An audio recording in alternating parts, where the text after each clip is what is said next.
Now, I don't know if Barry Kearney's eating habits were regarded as being ahead of their time, but back in the 60s, he was known to friends and rivals alike as Texas Slim. He also had a very unusual way of making a living. Stuart reports. Well, I was never much good at this, but the man who owns the table certainly is. He's probably Hong Kong's only pool hustler, semi-retired, formerly known as Texas Slim. These days he goes under the name of Hong Kong Barry.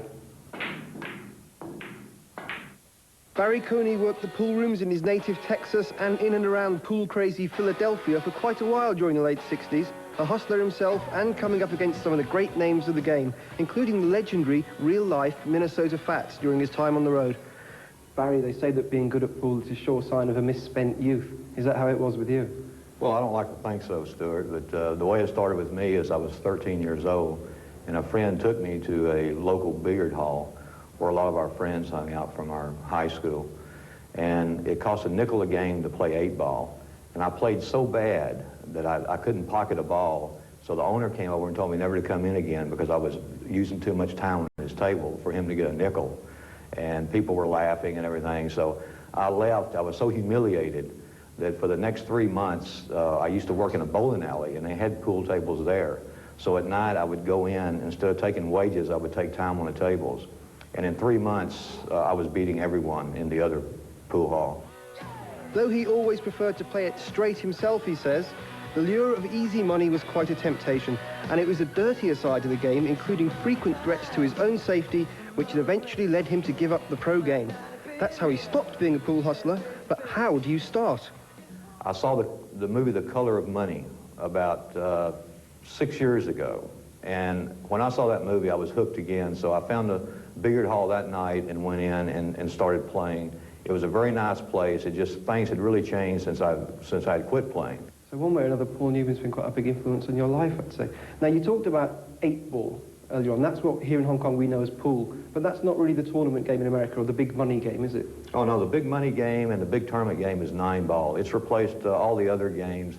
I would say that 90% of all the professional tournaments in the United States are 9-ball. It's getting very big in Japan now. And it's a fast game. It's good for TV. There's a certain amount of luck in it that, that makes it interesting, but normally the best man wins. Would you like me to show you? Yeah, let's give it a go.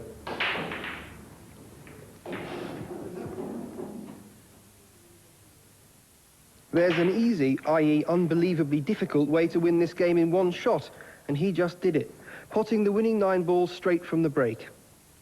Otherwise, the aim is to pot them in order, 1 to 9, the player who puts in the 9 being the winner even if the other guy potted everything else. Or, if you're up to it, you can dispose of the 9 ball early on by playing a plant or a cannon off the correct ball in the sequence, say the 2 or the 3.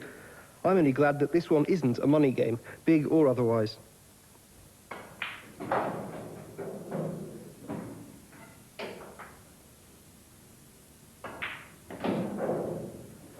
Stuart McGeecking being taught a lesson there by Hong Kong Barry Kearney. Now, Barry has had a problem since coming to Hong Kong a few years back. Appears that he can't find anybody able to give him a really good game of pool.